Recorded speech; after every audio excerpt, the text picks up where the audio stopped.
Hi everyone, this is Tom Farmer. I hope you had a good summer and are ready for the semester to start.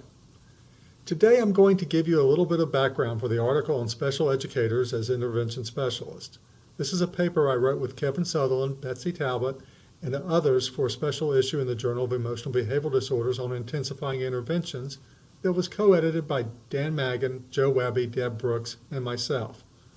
What I want to do today is to give you a conceptual context for thinking about the implications of developmental science and correlated constraints for the intensification of interventions for students with EBD. The objective of this article and module is that you will be able to articulate how multiple individual and contextual factors contribute to students' school adjustment and how the synergy of the contributions of these factors can be leveraged in the intervention intensification process for individual students.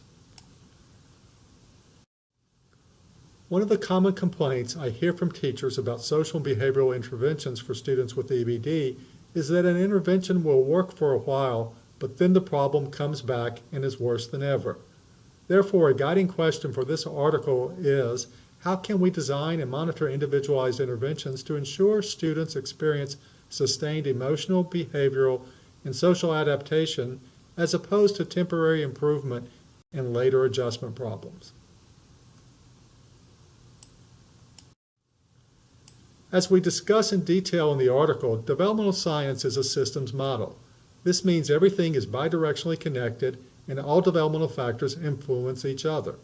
Thus, behavioral adaptation and human growth reflects the dynamic interplay between characteristics of the youth and the ecologies in which he or she is embedded.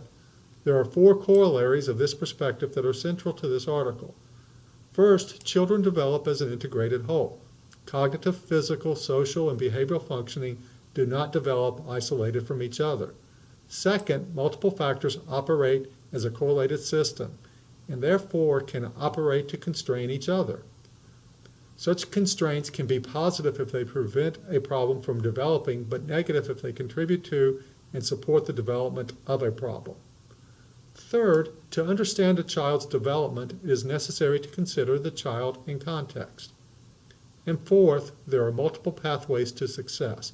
Children can get to the same outcome in very different ways with different factors having different levels of contributions and influence.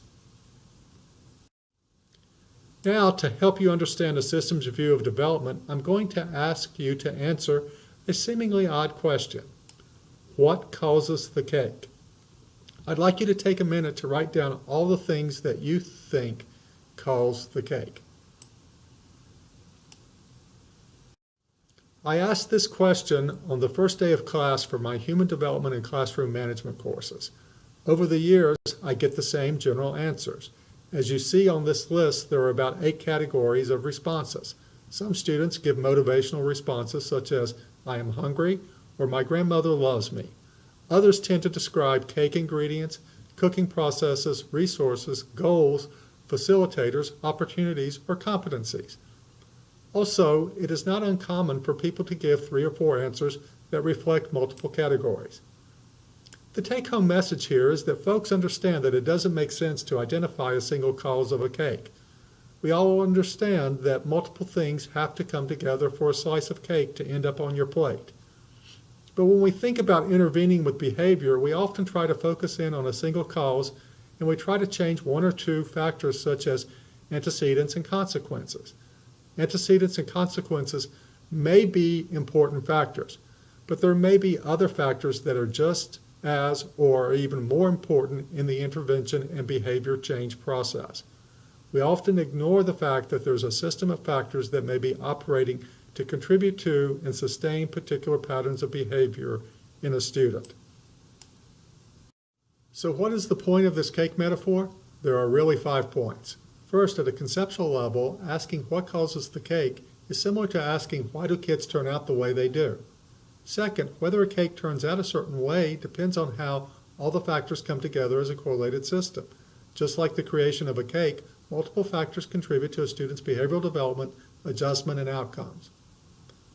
Third, the various factors that contribute to the cake can constrain each other. For example, say you are impatient and hungry and you don't have much money. You may just buy the last cake at the grocery bakery, and it's a cake that isn't even your favorite flavor. You didn't put much effort into getting the cake, and you didn't really like it. But say it is your birthday, and your grandmother is making your favorite cake, and your mother goes out and buys the best ingredients. Your grandmother is a great cook with a great kitchen, and everyone works hard to make this the best cake ever. It is probably going to be a good cake, and one that you really like. The point here is that various types of factors work together to collectively influence the outcome. This means problems in one factor can cause problems or negatively constrain the contributions of other factors, and a cake or a student may experience adjustment problems and poor outcomes. But because development operates as a system, we can use the strengths of other factors to help adjust to problems in specific domains and support adaptation and positive outcomes. If you don't have enough of one ingredient, maybe you can add a bit more of a complementary ingredient. Maybe the oven won't get hot enough, so you add a little cooking time. Maybe the top gets a little overcooked, and you carefully scrape the burnt portion off and add a little extra icing to that part. The point is that because we are working with correlative factors, we can make adjustments in one domain to help foster adaptation to problems in another domain. This figure shows a correlated constraints ecological model for intervening with adjustment problems in students with EBD. At the core, we have a student's school adjustment with bidirectional arrows going out to the three primary domains of a student's school functioning: academic, behavioral, and social. The bidirectional arrows show that each of these three factors both influences and is influenced by the student's school adjustment. The three curved dark arrows that make up the inner rim are also bidirectional. This means that academic, behavioral, and social functioning are all connected to each other, and they both influence and are influenced by each other. So this inner core is illustrating that a student's school adjustment reflects a dynamic system of correlated constraints. Inside this inner rim, we have a variety of people or roles that are in a position to contribute to or influence a student's functioning in each of the three school domains, and therefore can also impact the student's overall school adjustment. This includes special education teachers, general education teachers, peers or classmates, and parents or guardians. We also list an intervention specialist as a role we believe can help to direct how these various individuals interact with the student and can, therefore, influence the student's overall school experiences and adjustment. However, we are also aware that a student's behavior reflects more than what is happening directly in the classroom or the context in which the behavior is occurring. Therefore, in the outer ring, we have other context and relational factors that may contribute to the student's behavior. This includes school-wide supports and related services, informal community resources such as sports teams, clubs, and church, and the student's level of engagement in such resources, and also community-based service agencies such as mental health, social services, and juvenile justice, and finally, family dynamics. At the top of this ring, we list an intervention specialist coordinator whom we believe can play a critical role by coordinating the various ecologies, services, and experiences of the student in ways that promote the development of a system of positive correlated constraints. There is an important take-home message of a correlated systems view of behavioral development for the intensification of interventions for students with EBD. This is that there are multiple and correlated leverage points for promoting a student's positive adaptation. These leverage points include students' individual strengths and needs, teachers' strengths and resources in classroom management, classroom social dynamics and peer cultures, parents' expectations and support, personal, family, community, and cultural values and beliefs, and school and community resources and opportunities. As interventionists, we need to carefully consider which factors are most malleable for intervention and can help to promote positive adaptation in other factors. This means understanding that we are intervening with a system and not just a behavior. So what does this mean for you as you go through your training as an NCLII scholar? First, it is helpful to think about using natural developmental processes as an ally in your intervention efforts.